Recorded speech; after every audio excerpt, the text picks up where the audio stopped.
Everyone, and welcome to another edition of the Final Down NFL podcast with me, Jim, and Denver Dave. We're here to react to night one of the NFL 2023 draft. Oh, what a night, Dave. What a night. A night for you, morning for me. I got up at I was up. I got up at 5:21. Went to bed at 5:21. Yeah, but I didn't have to sit there listening to Daniel Jeremiah. So that's who's the real true. winner? Who's the winner? That- No, it's good. It was a good morning. I Mm. got up extra early. Had the best part of a tube of Pringles, salt and vinegar, in case you're wondering. And just enjoyed watching the draft. It was nice. I enjoyed it. 1,000 mock drafts all screamed out as one when the third pick was traded to the Houston Texans, and then were instantly silenced because Yes, no one saw absolutely. the Texans being that greedy. But Daniel Jeremiah did, apparently. Apparently, well, he called it beforehand. So, what's he that? has, Even a he stop, has conversations stop with clock's- GMs, so Yeah, stop not clock really is right twice a day. yeah, I mean his ratings were all over the place. But geez, I mean, after CJ Stroud went 2, I'm guessing a lot of teams that maybe bought into the fact that the Texans were out on anyone but Bryce Young were kind of then scrambling because there was no Raiders move up. I told Punk on the mock draft they love Jimmy G. I said it as well. Yeah. I said I had a rethink. I mean, we Flashed didn't a have smile, and that was all they needed to do. And they're going to run we with didn't it. have the Texans moving up, but I was surprised that. I mean, I'm probably going a bit ahead. I was surprised that the Texans moved up again after they traded down. And when they did, I thought we were going to see a player other than a tackle go, but no, there was a lot of surprises. And we didn't, unfortunately, get to settle our Jahmyr Gibbs debate either. So I was so far down on him. I was underestimating how good this guy was because I mean, what you got to say, Dave? When you saw that pick come in yet. When you saw that pick come in, what did you think? Because a lot of people want to know your reaction. No, when I saw that pick come in, I literally thought, nuts, for 2 reasons. Number one, I like the Lions and I like DeAndre Swift. Mm-hmm. And I think he is as good a running back as they need. I don't think it feels to me a bit like a wasted pick almost. I think there's a lot of other ways that they could have gone. Jackson Smith and Jeeba, for example. I was really hoping that they'd sort of flesh out that way. The other reason is because I wanted him on the board when Buffalo would pick him, and for Buffalo to stick their nose up at him to prove that I was right. If anyone's wondering what we're talking about, go and listen to the last one. I threw my toys at the pram halfway through the podcast because I think it's pretty obvious that he would have gone. The fact that the Lions felt they needed to take him at 12 because maybe they had rumors that the Bills were going to move up to get him at 12. You just don't know. So the Bills picked a player of need. That's what they did. They picked a player of need. Mm-hmm. They don't need a running back. They've got 3. The Lions have a. Lions. That was the first kind of really stupid pick, I think. I disagree. Bijan Robinson to the Falcons. Bijan to the Falcons was stupid. Not picking up Bijan Robinson is stupid. The stupid pick is the Falcons picking him up because they need a lot more than a running back. They've got Cordarrelle Patterson, who, let's be honest, has been nothing short of an all-pro in terms of his ability to make plays on multiple sides of the ball. He's come in on defense a couple of times, and he's magnificent on special teams as well. There's no reason for them to go and get a running back. It felt unnecessary, especially picking them up at, what did they get him at? 8? 8, something like that. It just felt completely unnecessary. There's so many more needs that they've got. So that was the first daft one for me. We had them taking in our mock draft Paris Johnson, who was already gone off the board. Who was already gone. Before we start, I want to let you into some knowledge of something, right? So again, if you listen back, no, it's good. This is good. If you listen back to a mock draft that we did, I mentioned on numerous occasions that I'd taken somewhat of an analytical approach.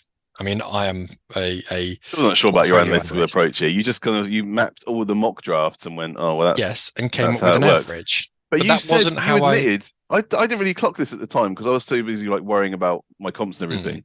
You said that a lot of them they were way off on your opinions. So why did you even listen to them? Why did they then Just become because a just cornerstone because of your I argument on every wanted. pick? They didn't. They didn't. That all I said is I wanted. It's good to know Average what draft everyone else position was thinks. 17.2 and yours was 17.5, Yes. so I win. Like, but you didn't agree with them. So how did that become No. something that you can If you hang your shut hat up on? a minute and listen. I've got to get the So point in basically, first. right, You can know if answer. I'll let you you're answer. if you're the only person pissing in the wind and telling the rest of the world that they're wrong, then it's usually you that's wrong. Now, there were certain occasions where I'm like, I'm not sure about this. So I still rated players the way that I wanted to rate them, but it's useful to know what the rest of the world thinks. So if you were to say to me, for example, Miles Murphy's going at number 3, I go, okay, I'm not seeing that. What does the rest of the world think? That's kind of my approach on it. And then when you're picking a player, and this was where it was coming from. It may not have sounded like it, but when Punk or Finn would then say, okay, we're going to take this player, I'm like, okay, we're picking him at 14, and all the other mocks have him rated on their big board at 22. And that's just a thing for us. It's not for me saying we're wrong, we're beating people down by this. On a couple of occasions it was, I'm not going to lie, but it definitely was. yeah, but generally it's to be able to say, look, this is what we think, this is what we're choosing, this is how the rest of the world sees what we're doing. But anyway, I'm gonna go back to my original point. Yeah. So I had a look, I've mapped across, there's about 18, I think 19 different networks that I've done. We've come up with different scores, and it came with an average. And what I've done is mapped who was actually taken at which place. Now that's not a big board ranking, so to speak. It just says where players have gone. Do you know who was the most accurate? The Final Down NFL podcast. That's who. We were most accurate. Not by much. Genuinely. Yeah, genuinely. Do you know who was 18th, second last? PFF, probably. Yes. Yeah. I honestly, I despair sometimes at PFF. But, yeah. But so first and second of the big networks, ESPN were third and Tankathon were second. Did you work out that we were top then? What? Because I've been looking through, and obviously it all went kind of yes, pick 3 onwards. There's a few that where we were out. However, picks like Will McDonald, for example, at 15. Now, a lot of different that was different networks. Pick.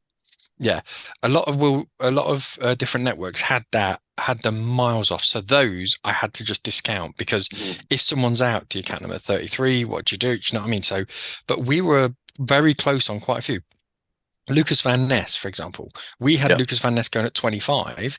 He actually went at 13, so we were only 12 off. Some people had him in the 70s. So that makes a massive difference in terms of, when you're getting down to the bottom, there's big fluctuations. And, we actually came out really, it wasn't by much ahead of Tankathon. But yeah, PFF are miles away. I mean, we only did one round as well. Away. So we can only tell 31 players how close we were. I don't know if it's on the players that were purely drafted. And if you didn't have that player drafted at all, then it wasn't fact. It was only the players that were drafted that first were round. In by okay. Yeah, factored in by all of us. We nailed Marzi Smith. Well, I did actually. I nailed Marzi Smith to the Cowboys. I told you. I was very happy when that came in. Was a podcast. No, there's a few that we got very close, but should we have a rundown from the top to the bottom then, and have a little review? Let's do the top 10 quickly, I guess. Bryce Young, it was kind of an open secret by the end that they were taking him. He obviously stopped doing visits and stuff, very sensible. It was a sensible pick. We don't need to dwell on it too much. Right. It was the right thing for the organization, so yeah, well done them. And CJ Stroud going then to the Texans. Another sensible pick. Very, as we said on the mock, it was very safe and as far as we're aware. Right thing to do, and well done to the Texans for trading back up into third. Like, genuinely well done. I was having to think about this during the draft when I was looking at it, and what's the one thing that the Texans are a new organization. Have only ever had their success really has been in recent years with Deshaun Watson. That has been their success. And what's their success been built on? having a good quarterback. They've just gone and got the guy who they think is the one, and having a good pass rush with JJ Watt. Well, they've just gone and got my favorite pass rusher in here, and a guy called nicknamed the Terminator. He's Will Anderson is phenomenal. He really is, and they've got a half decent secondary, and the fact that they've got a potential All Pro Derek Stingley playing back there. Yeah. Yep. They're picking, all you ask for teams to do is improve year on year and pick up pieces in the draft, and they've got a billion picks. There's only we one kind more of trade. discounted it, didn't we? Because we didn't think they were going to. We just kind of said they're not going to move down because they don't need to because they've got so many picks. Didn't actually think they'd move back up to 3. For the draft, in the next 2 drafts, they had 23 picks in the next 2 drafts. I mean, the Broncos haven't got that for the next decade. It's absolutely outrageous how many picks they've got. And we're used to seeing the Texans. For that one. Well, yeah, we're used to seeing the Texans on the Bill O'Brien era have no first, no second, no third because they throw stuff away. They've got a brilliant left tackle. Laramie Tunsil's just signed a new deal as well. They're going to address skill positions. If they hit like 50% of picks, they don't have to be stars, but like good players. The Texans are a good team, especially in that division. Titans are going to go through a transition soon. That might take a while. Titans are screwed. Titans are utterly screwed. Look at they've got 3 quarterbacks now in that division that absolutely rinsed them. So, and they're done. That division soon could end up being one of the most exciting divisions in the AFC, depending on how Anthony Richardson fares. Anthony Richardson, CJ Stroud, and Trevor Lawrence. I mean, Trevor Lawrence is a top 20 quarterback. Some say much higher than that. Those in the know. Some do, Jim. Some do. But I mean, looking at how many picks the Texans had going into this draft, they'd got a pick back for Brandon Cooks from the Cowboys, Bradley Roby, Ross Blacklock, Keon Cosson.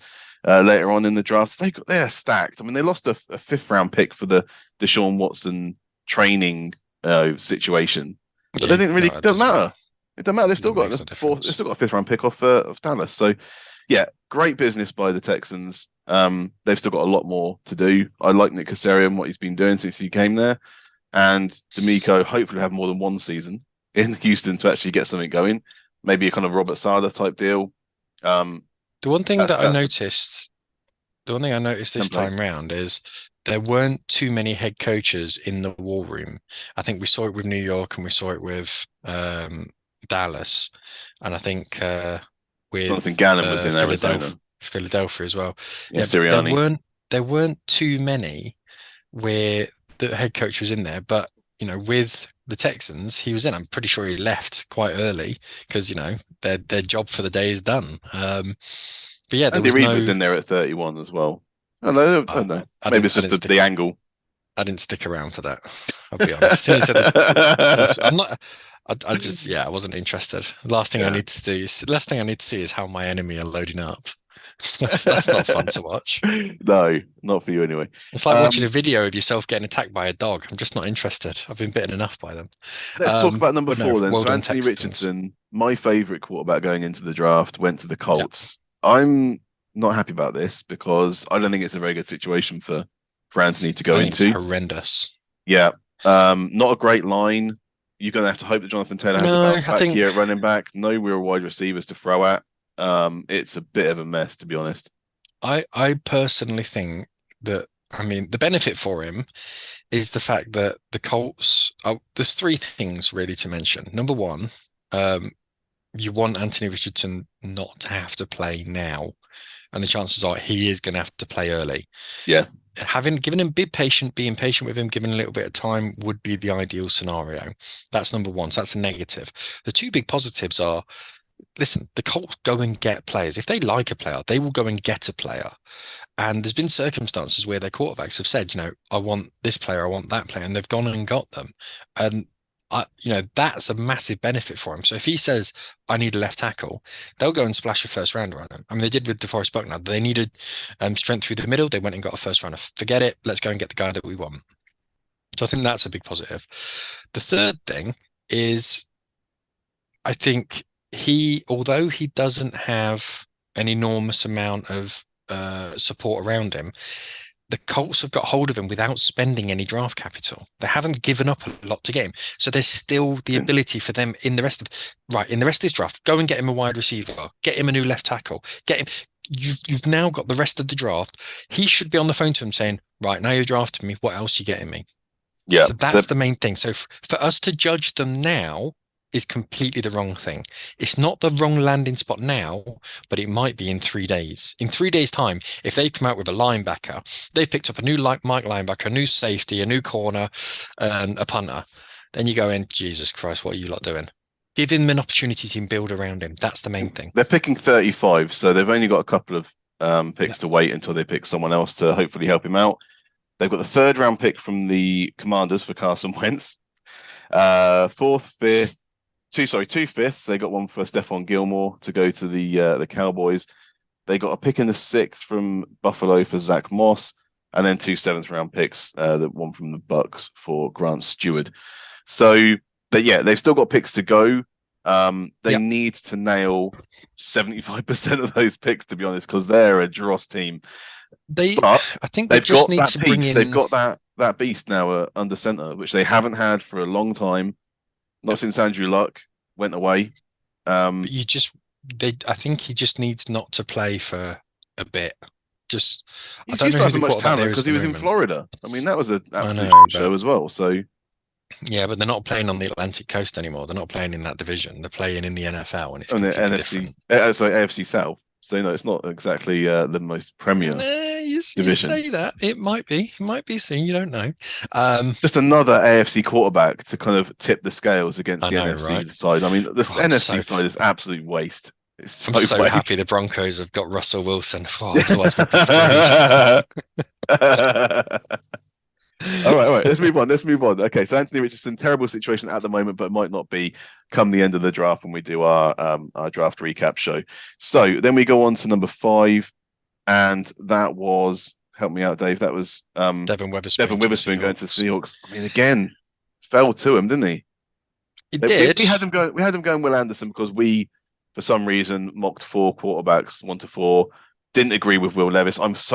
Actually, can we just deal with this now? I'm very glad he's not a round 1 quarterback because I didn't grade him as one either. And I'm glad that the NFL GM saw the same thing that we did. Yes, I don't understand this with draft analysts. This is what I said every year. Mock draft. I put him forward because, listen, the Colts have to and had to draft a quarterback. They had to. There's no other way around it. Yep. And the only quarterback on the board that could go in the first round or that early is Will Levis, because we know that some teams were on him. Well, they weren't, but yeah, some draft analysts were on him. But we had it exactly the same last year with Malik Willis. Some people were. I think we ended up taking him quite early in the draft. Second, yeah, on your recommendation. But hang on, to sit behind Jared Goff, it wasn't to start. Yeah, no, I agree. But it was to secure. You have to secure your quarterback. Jared Goff.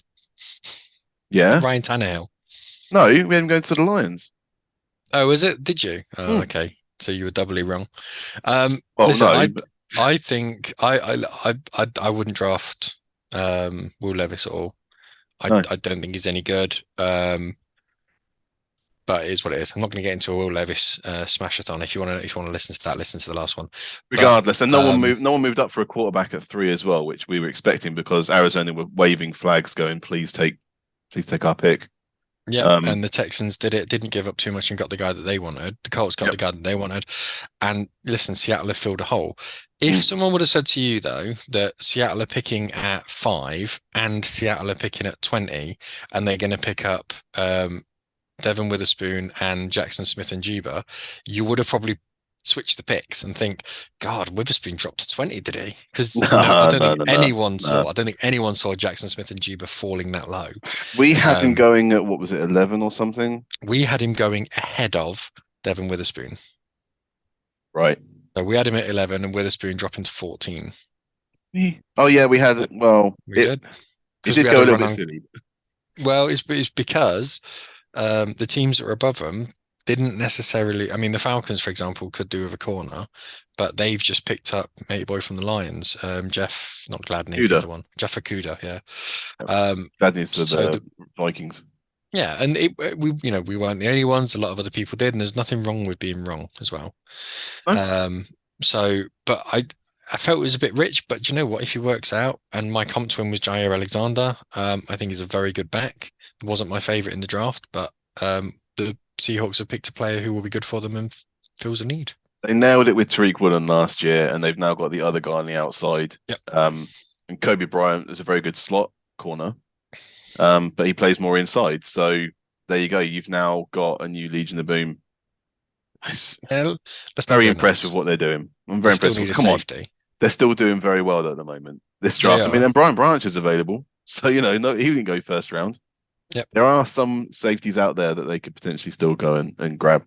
Yeah, and so I say that got here at the moment. We'll obviously get his thoughts at the end, but yeah, and if people are thinking, but safety, they've got Jamal Adams. Yeah, that's a problem for them at the moment because they're spending far too much cap on a player who's not really producing. They've got 2 picks in the second round, 37 from you and 52, and then they got a pick in the third, fourth, fifth, 2 fifths, a 6th and a 7th. So plenty of time to still go and sort out safety and other things like that. So yeah, they don't have too many needs. My next pick, if I'm honest, I'll pick up the best linebacker that I could because I want that linebacker playing with Bobby Wagner for the next 2 years and really Dorian Williams. Yeah. Yeah. So I'd pick up the best Mike linebacker on my board. That's exactly what I'd do. So yeah, Devon Witherspoon, the first cornerback off the board. Then the Cardinals, who've moved down to 6. They picked up Paris Johnson.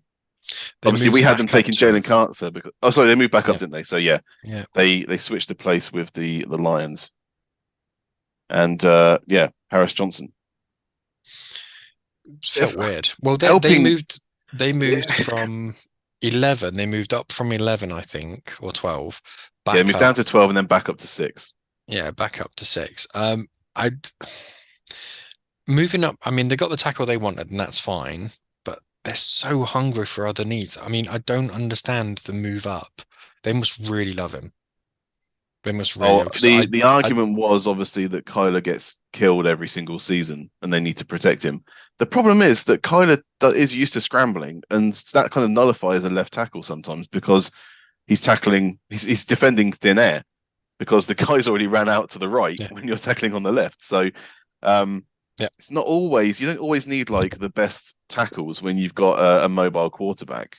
What you need is, good pulling guards. You want easy throws over the middle. You want speedy slot receivers and big tight ends to aim at. To kind of nullify the pass rush. If we boil it down to its most common form, does their line need help? Yes. A lot of it needs help. Will he improve their line? Yes. Would it have been a better choice to move down, get more picks, and try and swing for the fences with other players? Yes.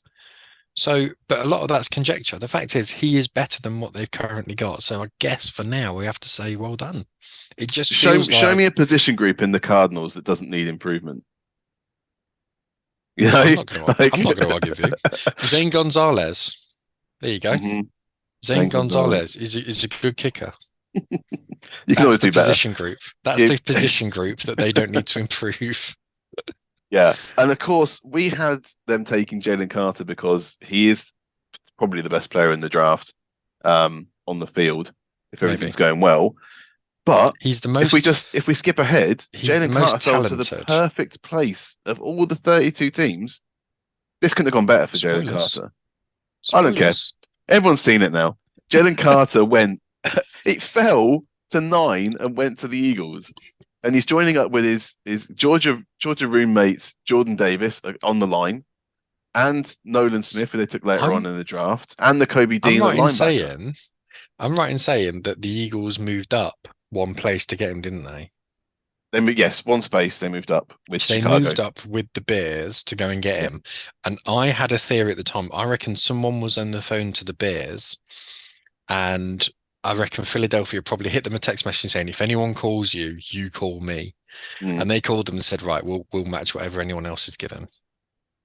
So I think that as soon as Bijan Robinson went to the Falcons, that text probably went in going, right, if anyone rings you, you ring me first. And that's how it was sorted. Possibly, I think that the Bears were going to take a tackle, and they didn't want Skronsky to be off the board or Darnell absolutely, Wright or anyone. So 100%. But I think the Eagles would have said to the Bears, look, we know you're not going to pick him, but we just want to prevent anyone else from doing that. So, you talk to anyone else. What are you after? We're after a third? Fine, we'll give you a little bit more than that or whatever it would have been.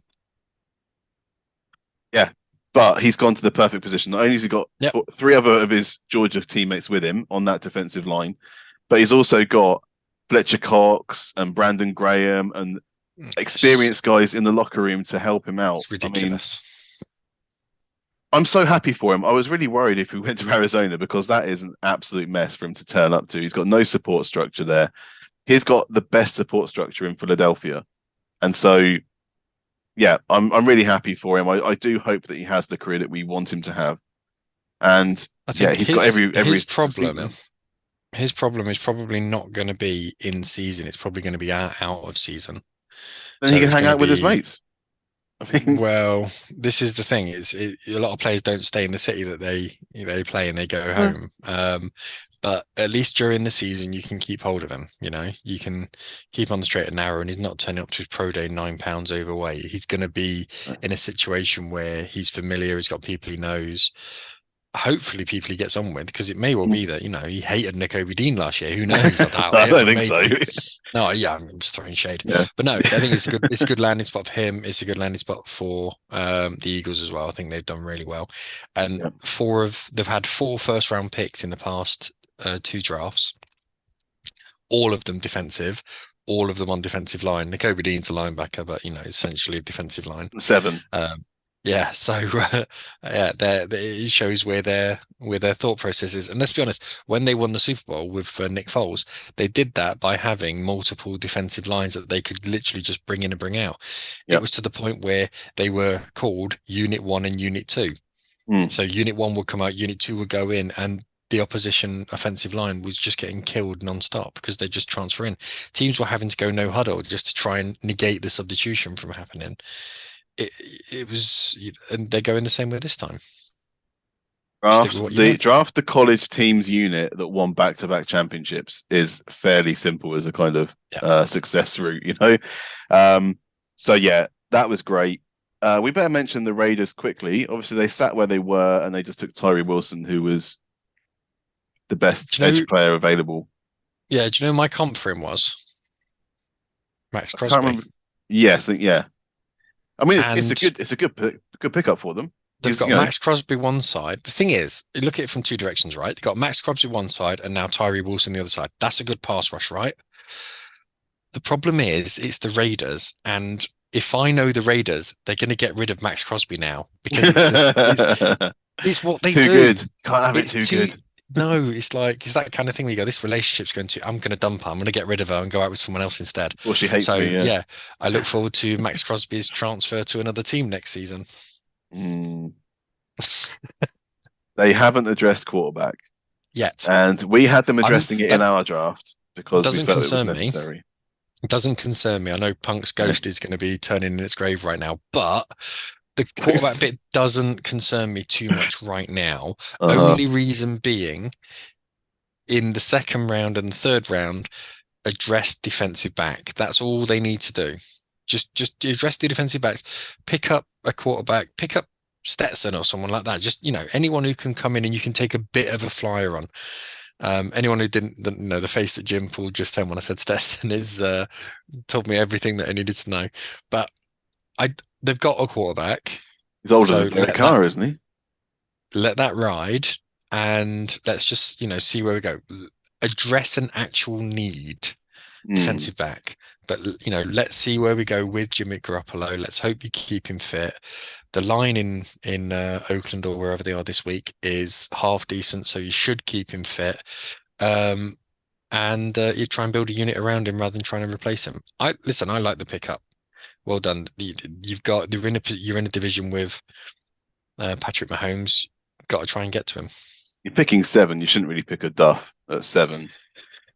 They've tried. It's happened many times. He is he is as big a slam dunk as anyone else in this draft. He should be a good, solid NFL player for Yep. many years to come. Yep. Yeah. So they're just looking at the Raiders depth chart at quarterback. So after Jimmy G, you've got Brian Hoyer and Chase Garbers. So maybe I was wrong. Maybe they don't need a quarterback. Maybe they're all right. Yeah. If you can keep Garoppolo fit, he's more than adequate. That's what I'll say. If you can keep him fit. But it's a big if. Not making a run in the playoffs. They said Falcons took Bijan. They do like taking the best kind of skill player available. They did it with Pitts, didn't they? And just keep loading up on skill players and hopefully it'll work. Again, you're putting your eggs in the Desmond Ridder's basket, and I don't think I'd pick that basket up personally. Well, the other news that we probably should have mentioned at the top of the show is Lamar Jackson's contract. So Lamar Jackson has agreed 260 million, I think, with the Baltimore Ravens. So that takes him out. So now what do the Falcons do on quarterback? They have to do something. If they're all in on Ridder, listen, I think this is potentially one of the best landing spots for Ridder, because he's got a good running back. He's got a fantastic tight end. Wide receivers, fill your boots. Drake London's fantastic. I think it's really good. Offensive line is perfectly good. I think offense is okay. And with that defense, there's a good chance they're going to be, conceding a lot of points. So they're going to basically say to him, go for it. You've got license to be a bit gun-ho and to be a bit rubbish. Lots of interceptions. Well, it's because they have to go for points. It's because they're conceding so many. He is in the perfect situation for him. Go and be successful. I don't think he's got it in him, but best of luck to him. Then the Bears did something a little bit weird. They didn't take Peter Skoronski from Northwestern. They took Darnell Wright from Tennessee. They took my boy. Darnell Wright's the better tackle. The reason we thought Peter Skoronski was because he can play across all of the line. But they took the better tackle. You have to respect that.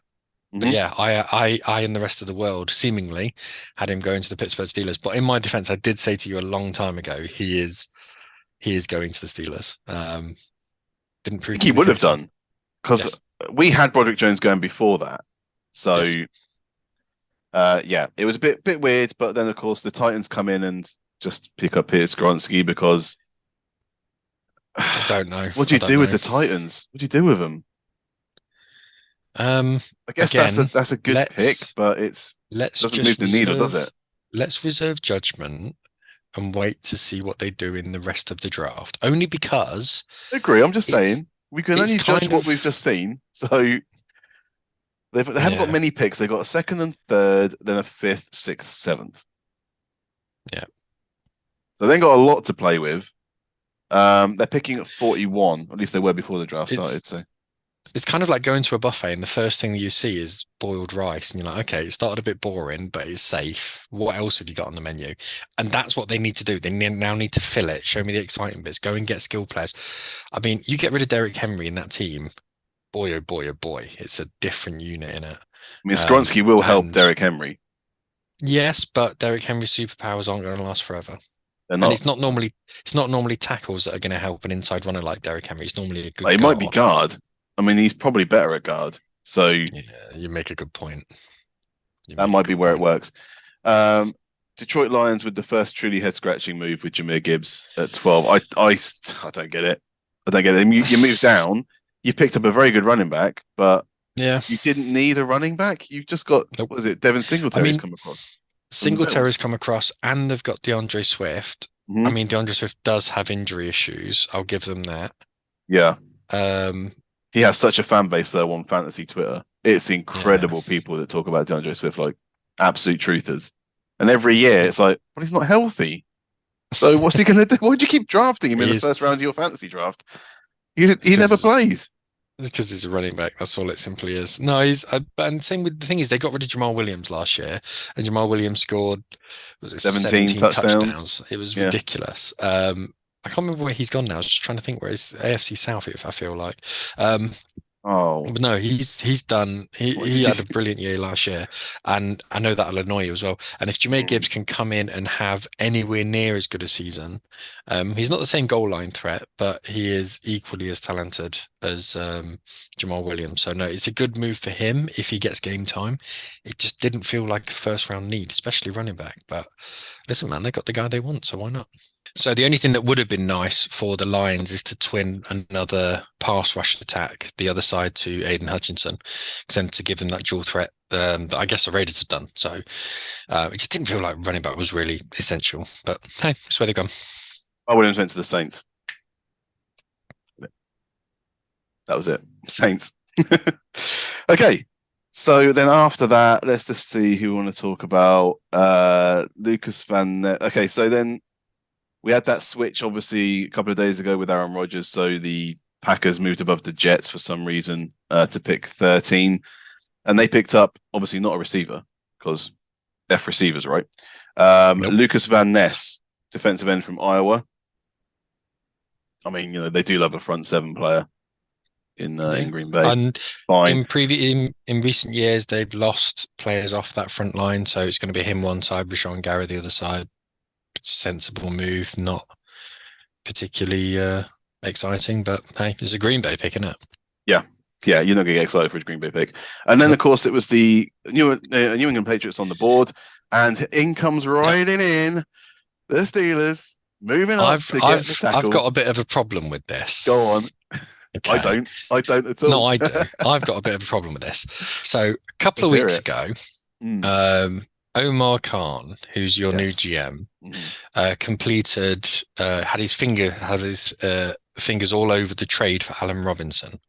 And you paid a 6th round pick for Allen Robinson, who's a very, very, very good wide receiver. He's had one bad year, but a brilliant wide receiver. Quiet for a while. And look who he's played with, though. He was playing with Mitch Trubisky for years and years. He was playing with Blake Bortles originally and still done all right. So. I know. Never has he had such a bad career. And then he goes and plays with Matt Stafford, and Stafford gets injured, and all of a sudden he's playing with Baker Mayfield. He's got to get a break. Right. But you basically paid a sixth round pick for him and convinced the Rams to pay 10 million of his 15 million salary. Yeah. So I'm there going, that's fantastic value. Now he's traded up with the Patriots. Yeah. So he's traded up to 14 from 17. So 3 picks. And you've only given up a 4th rounder as compensation. Looking good, right?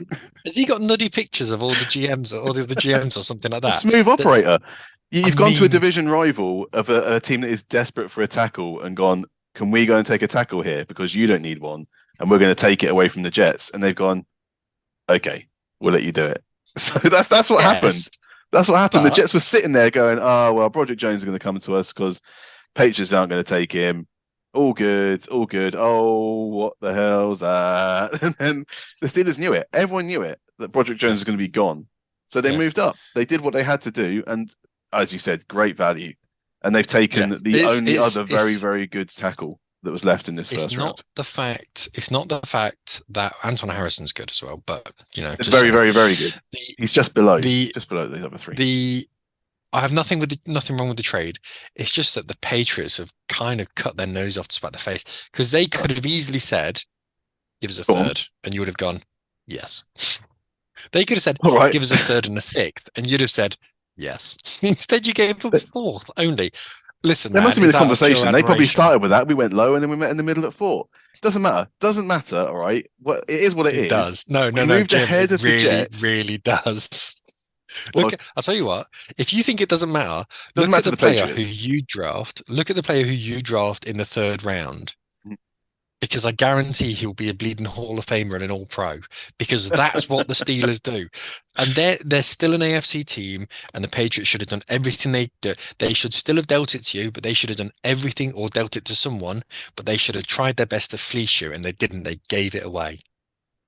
They just aren't good at drafting. They're not good at drafting, Dave. Players, moves, they don't do it. They don't understand how it really works. But we managed to get, I'm so glad, because obviously after Daniel Wentworth was like, oh, they were talking before the draft about a run on tackles, and that was going to be the big thing. And yeah, the Jets would have taken him, and we know the Jets would have taken him because they panicked as soon as that pick came in and they went, Will McDonald? Like, there's no reason Will McDonald should have been the first round pick. I'm sorry.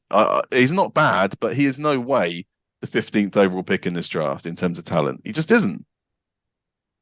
My comp twin was Randy Gregory, purely for his ability to get round. Very kind of you to get round a cat tackle, but I understand why they've gone for him, and I think he fits a need for them. So Rodgers would have been pissed. Agree, it felt a bit rich, but again, phenomenal pickup next was the Patriots picking up Christian Gonzalez. Because there was a fumble on the bag from what I can see, and pretty much everyone else would probably agree when they're looking at the cornerback group that was left.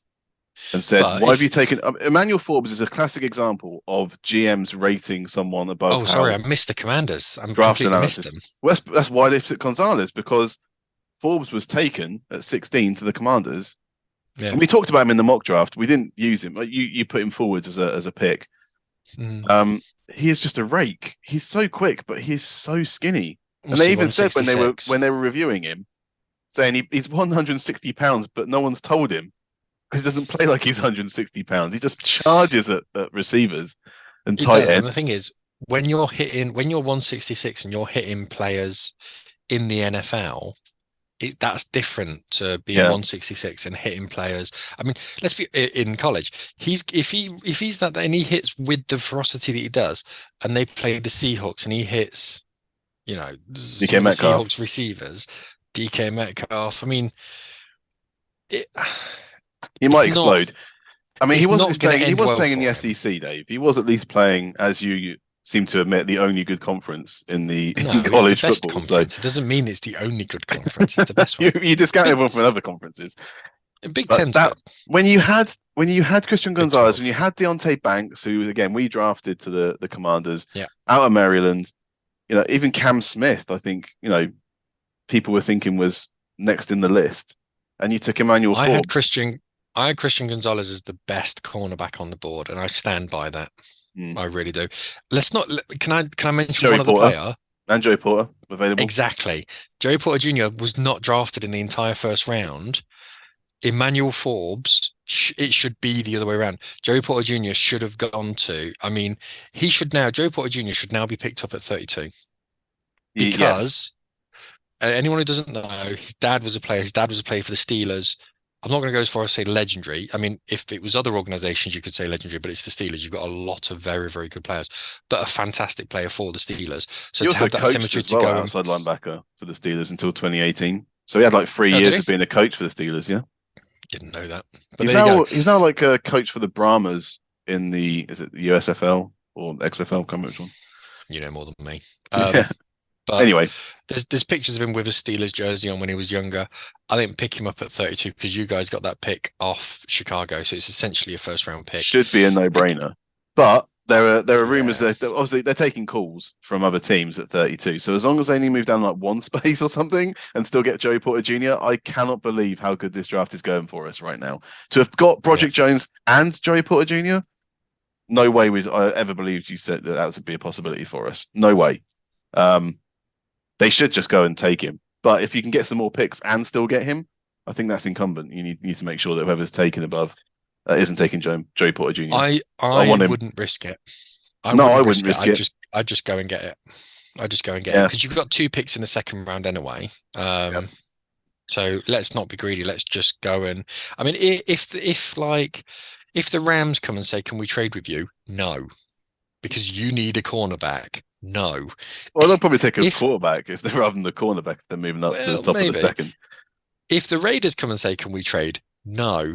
But if it's someone like the Seahawks, yes, absolutely. So it kind of just depends on what's available. But I think that's the critical mass for it. I'd just go and get Joey Porter Jr. But anyway, last thing. Sorry, the one last thing I want to say about Emmanuel Forbes, and I said it to Commander Paul this morning, who was talking to me about their pick, is that I think that if Christian Gonzalez had been taken by the Commanders, Emmanuel Forbes wouldn't have been taken by the Patriots. And I think that's the indictment of Emmanuel Forbes, is that Christian Gonzalez was the player that you should have taken.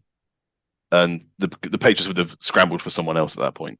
But because that guy fell to them, it was a no-brainer to take him. Going back to the point, the averages that we put together, or that I Yep. put together on, Yeah. Just purely for illustrative purposes, Emmanuel Forbes' average position 43. Will McDonald, who we said absolutely should not be a first rounder, 31. So that's how much of a reach Emmanuel Forbes is.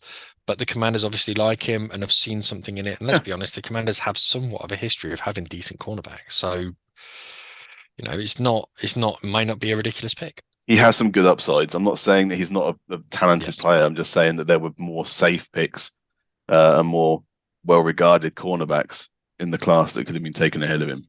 It's a risk that you shouldn't probably take at 16. Anyway, Christian Gonzalez goes, another weird one. I mean, I don't agree with the Lions at all with this. Jack Campbell, linebacker, went at 18. This is a terrible draft so far for them in what I can see. And not even a starter for Iowa. No. That's one of the things, which if anyone wants, he's definitely a Dan Campbell guy, but I mean, it might be a relative. Who knows? It might be his nephew or something. Again, I think he's probably one of those guys who's going to come in and be a team guy and give everything and be a Dan Campbell type player. Yeah. And for that purpose, you probably have to say, okay, let's just see which way it goes. He's not a bad player, but is he a first round player? You could have probably got him in round 2 is the argument. I agree that there's that potential that they could, yeah. But they're not picking that early in the second round. That's the problem. So they probably looked and said, okay, our next pick is going to be at 55. Is he going to be there? Are one of the 23 teams who are picking before us going to pick him up? Sorry, they're at 48 as well, so it's not 23. Yeah. But the only other linebacker that was taken after him in the first round was Nolan Smith at the end. He's an edge rusher. Yeah. So he's not a middle. That's the only middle linebacker that's gone anywhere near that point, No, I agree. I don't think the market's there that they needed to take him at 18. Just a weird one from the Lions. They've obviously got they've got their guys. They're taking their guys. It's a very Patriots view. If we want this guy, we're taking him. I don't care what you have him ranked as, But I don't think necessarily it's a bad pickup because he can come in and be a Dan Campbell guy and add something to the team. So we have to wait to see. And listen, what I put on Twitter earlier on today when someone was throwing shade on a couple of players, I said, look, we're not going to know for sure who's won and lost his trust for a couple of years. Yeah. But right now, indicatively, it feels a bit like a reach. I want to run through some of these because obviously there was a bit of a run on wide receivers after Kalijah Kancey went to the Bucks, and that was Jackson Smith-Njigba went to the Seahawks. Quentin Johnson, yeah, absolutely. Quentin Johnson went to the Chargers. I am so happy about this. Yeah, he was your one, wasn't he? It was your Mike Williams replacement. It's going to be nothing but balls bouncing off his helmet. I think number one, as we said, we've got drop issues. I think he's got massive amounts of talent, and as I said, fast as a firework. He's so fast. But he has drop issues, and I think this kind of spells the end for Mike Williams because it's been nothing but injuries. He signed a new deal not long ago, but not a lot of it's guaranteed. So we might have a double win with the Chargers getting rid of a decent player who, when he plays, Mike Williams is very, very good, and replacing him with a player who's potentially not as good. So yeah, from my perspective, I was very happy. He had Quentin Johnson going at 22, but to the Giants, so he went 21. And we also had Jack Smith-Njigba going to the Texans, but he was then available for the Seahawks. So then Baltimore Ravens, I think indicative of the fact they just re-signed Lamar Jackson and went out and got Zay Flowers from Boston College, who I really like. I don't think you're that high on him, but he, as I said in the, I think he changes direction like a fly. I'm scared of him actually. I'm not scared of OBJ, but I'm scared of Zay Flowers. The only thing I didn't like is in his interview, he said, "Let's go get paid." That's the first thing he said. And I'm like, okay. Interesting comment to make. You don't get paid in Baltimore, mate. You don't get paid in Baltimore. Absolutely you don't. not until your contract's run down. That comment of "let's go get paid." Yeah. Okay. Even Rich Eisen brought it up. Rich Eisen said straight away, "Let's go and get paid," he said. Okay. And then the fourth wide receiver taken in the row, Jordan Addison, went to the Vikings. Jordan Addison. I like him as well. I don't think it was the biggest need for the Vikings. No, I said this in our mock draft, not required at all. KJ No. Osborne, I really like. Jefferson's obviously good. They've lost Adam Thielen, but they've replaced him quite easily. Yeah. My comp to Jordan Addison was Devontae Smith, and if he can be anything like him, it's a good pickup for him. And it stops Zay Flowers going to Kansas as well. So I'm more than happy. Yeah. Jordan Addison going to Kansas. Yeah. Yeah. The Giants then moved up to take Deonte Banks at cornerback. Good pick. We had him going at 16 to the Commanders. We also then had the Giants taking a wide receiver to help out Daniel Jones. They obviously didn't care about that, so they took Deonte Banks. Daniel Jones doesn't need help. He does it all himself. Not at all. Then the Bills moved up because I think didn't Jacksonville move down one spot, then they moved down again, right? Yes. The Bills moved up with the Jags to take Dalton Kincaid, the first tight end. And as I told you repeatedly, yes. Well, that was to snatch him ahead of the Cowboys, sorry. And listen, you said Dalton Kincaid will go first, and I said he probably will, but my personal favorite is Mike Mayer. I prefer Mike Mayer as a tight end. Now, what we're going to see is Mike Mayer is probably going to go to the Rams and have no one throwing at him for the next 3 years, and you're going to say, "Oh, I told you Dalton Kincaid was the better." Well, yes. Is that how it sounds? Yeah, it is. Dawson Knox looks like a good tight end because he plays in that offense with Josh Allen. So, let's be honest, he's probably going to have a better start to his career, depending on where Mike Mayer falls. I still think Mike Mayer is as good a tight end as Dalton Kincaid. Okay. Well, we'll see. We won't. That's the problem. We won't see because so you'll never be wrong. Is what you're saying. You can never be wrong because they're not exactly the same position. No. What I'm saying is, I would personally have liked to have seen Michael Mayer go to the Bills. They've gone with Dalton Kincaid. He will have a better career right now than Michael Mayer will, because Mike Mayer will probably end up going to the Saints, somewhere like that. Well, okay. They're therefore not comparable. We'll know in a decade. We'll have this conversation again in a decade. Then the pick that hit for us, Mazi Smith, went to the Cowboys. I told you, as a Cowboy kind of guy, they like the big brute in the middle, causing issues. He obviously has got to do some work, but I think that's a good situation for him. Jacksonville, they moved down a couple of times, and they still get Anton Harrison, offensive tackle from Oklahoma. That's a very safe pick again. They need to protect Trevor Lawrence, so that is a very. I endorse that. They do, and I forget who it is, but one of their tackles has just been busted for performance-enhancing drugs, isn't it? Or no, sorry, you're not allowed to say that now. It's not. It's the league's what is it? Personal. Drug he's failed his drugs test basically. Who's that? Is that Cam Robinson? It's one of them. I can't remember. It came up during the draft. One of the players has been banned for half a season, basically, for failing a drugs test. Maybe they knew that before the draft happened. Oh no, it came up during the draft. Cam Robinson suspended. Yeah, so that's one of the reasons why they may have gone and drafted a tackle as they did. So I mean, the reason before that would have been because Walker Little still needed, we weren't sure on him, but yeah, Cam Robinson has been a bit of a disaster, to be honest. Walker Little sounds like a character out of Little House on the Prairie. What do you want me to say? I mean, that's his name. I can't change that. Make names up if you want. I don't know. Again, that means even more important they got Anton Harrison there. Great pickup then for the Jags. And then we got two Clemson boys on the defensive side. Miles Murphy goes to Cincinnati Bengals, so I can boo at him. And Brian Brzee goes to the New Orleans Saints. So we both get to boo at him.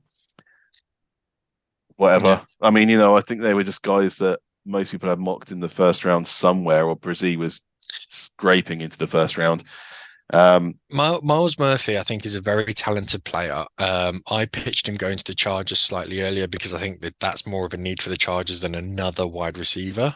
Chargers didn't pick him up. I'm glad of that. I'm the fact that he's going to be lining up with Trey Hendrickson, for example. It boggles the mind why they didn't go for Joey Porter Jr. It absolutely boggles, because they've got Eli Apple playing in the backfield. Replace him. Just don't need him in there. Just replace him. But they didn't, and I don't think there's necessarily anything wrong with Miles Murphy. I think he's a perfectly good pickup. It's just I don't necessarily think it's what they need. Brzee was the pick that you were supposed to have, but you gave the Saints it for Sean Payton. Yeah. So no, I'm fine with that. I think if you look at who's going to have more of an impact, Brian Brizzy in New Orleans or Sean Payton in Denver? Well, how many tackles is Sean Payton getting next season? How many? Okay. All right. How many field goals is Brian Brizzy getting? He can't compare the two, you moron. More chance than Sean Payton has. Maybe.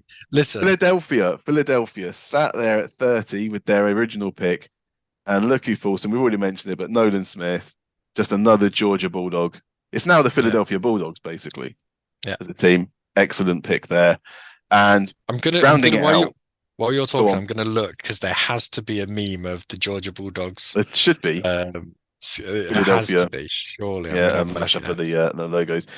And then last but not least, the Super Bowl champion, Kansas City Chiefs, in the city where the draft is happening. They take Felix Anudike-Uzomah from Kansas State. So again, local boy. I was very happy because that meant Joey Porter Jr. wasn't getting taken in the first round. And the Steelers now sitting at 32. So very strange. Some weird picks going on there, especially the Lions were kind of responsible for a lot of stupid picks, is what I can see. Commanders, we think, reached for a guy that has upside but isn't as safe as some of the other ones that were available for that position. And then I don't know. I think people like the Giants probably should have invested on the offensive side rather than the defensive. But just things like that. Just little things like that, you know. There's still time. I mean, the Giants brought in Deontay Banks. My comp to him was James Bradbury. Guess who James Bradbury used to play for? Mm-hmm. Stick with what you know. Yeah, no. It's still a good pick. But so when the podcast first started, I remember you and the aforementioned King we were sat down discussing one of the first drafts that you ever did, and he tried saying that a team who didn't pick in the first round, I want to test your memory on this, a team who didn't pick in the first round won the draft. Do you remember this? Oh, the Patriots because they took Brandon Cooks. Because they traded their first round pick for Brandon Cooks. Yes. Now, in hindsight, can I say that's the dumbest thing he ever said? In hindsight, it is the dumbest thing he ever said. They probably did get a Super Bowl out of it. I think he also said that the Bills lost the draft because then the player got injured before the season started. So I was like, but it was a good pick. I'll have to look back on that. But so there's a bit of a history with us saying who won the draft, who lost the draft. Who won this draft for you? Who won? Well, Steelers, I think, have had a great draft so far, and they you drafted one second player. Yeah, we went up to get their player, and we only gave up a 4th round pick for it, and we're picking 32. And Joey Porter Jr. is there to take at 32, or we can trade out because someone's stupid enough to go for a quarterback right now and get loads of other picks. The Steelers do not have a rich history in drafting the players that you think they should draft. They do not. No. You're going to probably go and pick up Hendon Hooker or do something completely ridiculous that you don't think they should do, because that's what's happened historically. Yeah, I have been worried about it ever since that draft ended. Like, are they not going to take Joey Porter? And I think that they must, even they must have felt that saturation of noise through the walls saying, you need to take Joey Porter. You need to take Joey Porter. You know, Steelers kind of hierarchy of, you know, just keeping that legacy going. And we do need a cornerback. We genuinely do need a cornerback. And a lot of them went last night. So, and Joey Porter, for some reason, didn't. You can't look a gift horse in the mouth. You can't look that gift horse in the mouth. You've got to take him. And just I agree, 100%. But it's whether or not you have. For me, I think the winner of this draft, quite simply, is the Carolina Panthers. For one reason. One reason only. They've got their defense and everything all wrapped up. The offensive line's quite decent. Wide receivers, fine. Okay, they could pick those up later on. What's the one thing the Panthers have been searching for since Cam left? Quarterback. And now they have it. They have one, yeah. And he absolutely fundamentally should work. All the other positions, you could say the Eagles have drafted 2 great players. Okay, that's in addition. It's not changing the franchise. The Carolina Panthers today, right now, are a significantly better team than yesterday. And it's as simple as that. No team has improved, not even the Texans, as much as the Panthers did today than yesterday. That for me means they win the draft. And that's the power of them moving up to first overall. You could also say for the Panthers that the teams in their division haven't moved the needle, really. That's irrelevant. That doesn't matter. No, because if they've improved, then they're going to have a better chance at their division, right? I mean, the Bucks obviously, Saints, Bucks, and Falcons, they didn't address quarterback. You can say the Saints kind of did before the draft, but it's Derek Carr, man. So, but the thing is, if the Panthers, if it had been the Saints who moved up and picked up CJ Stroud, and then moved up to 3 and picked up Will Anderson, and then moved up to 4 and picked up Devin Witherspoon, if they'd have done all of that, I still say the Panthers would have won because the Saints already have a decent quarterback. I mean, the Texans, for example, the Texans have had Davis Mills for a couple of years, and he's fine. There's nothing wrong with him. Well, CJ Stroud will come in. He'll be fine. It's not that much of a... I mean, in the past couple of years, the Panthers have had Baker Mayfield. They've had PJ Walker, TJ, I can't remember what his name, TJ Walker. PJ Walker. It's PJ Walker. Yeah. Yeah, I'm showing him disrespect there. Apologies. And they've had Sam Darnold. I mean, they've got a proper quarterback. They've got a proper NFL quarterback now. That's for me why they've won this draft. It won't show immediately because I think, obviously being a rookie and stuff like that. But in the long run, this gives them the most chance of success out of everyone that's been picked. Texans do need some wide receivers in this draft. Yes. They are weak at that position, and CJ needs some help. If you ask me again in 2 days' time who's won the draft, I will give you a very different answer. But right now, the Panthers have improved most out of every team. We're talking about good drafts. I mean, the Seahawks, we knew we were going to have a good draft because they just do. And taking Devin Witherspoon and Jackson Smith-Njigba. What are we doing here? Just the rich get richer. The Eagles and the Seahawks yet again are smashing the draft. The problem I've got with the Seahawks is the problem that I've had all off season. I just don't think they've got the quarterback yet. Not long term. I don't think there's anything wrong with Geno. I think he's fine. Geno for me, and I know you don't agree with me, Geno Smith to the Seahawks is the same as Derek Carr for the Saints. I think. No, I don't agree with you on that. No, I think he's fine. I don't think he's anything special, and he won't win you many playoff games. I think it's a position that's being held back, and next season I will be proved correct. We shall see. Having Jackson Smith-Njigba in there is going to be helpful. Remind you a lot. Well, no, remind Finn, all right? Don't come at me for this one. I'm just saying they had a good draft. How they actually put it on the field is up to them. Other than that, I can't. Yeah, is there anyone else apart from those three? Honorable mention. Honorable mention for. I think honorable mention really is the Jets because rest in peace. Really done well. No, I think the Jets getting Anton Harrison and more picks was pretty decent. Yeah, I can't remember the haul that they picked up, but moving down twice was the right thing to say. It's what you do on Madden, isn't it? When you take over a franchise late and you hadn't had time to scout everyone, just move down and collect picks for next year. That's what they're doing. Yeah. And Doug Peterson teams usually tend to draft fairly well. But now the Jets, all of their success has been in free agency, and if Will McDonald comes in and has a good career, they had a good draft. They had a good draft. Not this year, but last year they had a good draft. Oh, last year was fantastic. Yeah. So loser, you're going for the Lions, are you? At the moment, although they picked up good players, I think that they have overdrafted extremely on both of them. They may well turn out to be great. I mean, Jack Campbell's a very good run defender. Can be a leader right in the middle. I'm not saying that he won't have a great career. I'm just saying that you maybe could have had him later. You could have had him later, and you could still got him at another time. And Jahmyr Gibbs, I rated him, but at 12, I think that again just feels rich. If I'd have told you that 2 running backs had gone in the top 12, you would have said, "Shut up, Dave. Get off my podcast." So what we did? We had them taking a cornerback. 27.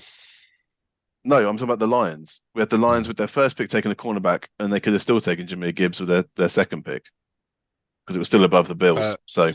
We had him taking Tyree Wilson at 6. Okay, yeah. So there we go. See Tyree Wilson at 6.